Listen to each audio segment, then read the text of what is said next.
मला नाही माहित तुम्हाला हा केक आवडेल की नाही, कारण नॉर्मल केक नाहीच आहे. स्पॉन्जी स्पॉन्जी तर अजिबातच बनत नाही. हो, सॉफ्ट मात्र नक्की बनतो. 100% हेल्दी आहे, गिल्ट फ्री, तुम्ही कितीही खाऊ शकता.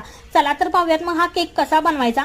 काय करायचं आहे, अर्धा तास खजूर वाटीभर भिजवत ठेवायचे आहेत आणि मिक्सरला पेस्ट तयार करताना यामध्ये गूळ ऍड करा आणि मगच त्याची पेस्ट तयार करा. आता एका भांड्यात 1 वाटी नाचणीचं पीठ व मैदा दोन्ही चाळून घ्यायचे आहेत. तुम्ही गव्हाचं पीठ पण वापरू शकता, पण मैद्यानेच सॉफ्टनेस येणार आहे केकला. आता यात 1 चमचा बेकिंग पावडर व चिमूटभर बेकिंग सोडा टाकून खजूर व गुळाची पेस्ट ऍड करायची आहे. त्यानंतर अर्धी वाटीभर तूप ऍड करा आणि हे हलक्या हाताने सर्व मिक्स करून घ्या. आता हळूहळू दूध ऍड करून तेही मिक्स करा जोपर्यंत केकचं बॅटर तयार होत नाही. मग काय, कोणत्याही भांड्यात बटर पेपर ठेवून भांड्याला तेल तूप बटर काही सगळीकडून लावून घ्या. यात बॅटर पोर करा, एअर बबल काढून घ्या, छान वरतून वॉलनट पसरवा. इथे मी कुकर यूज करते आहे, तर कुकरमध्ये 40 मिनिटे याला शिजू द्या. मस्त सॉफ्ट तुमचा केक तयार होतो.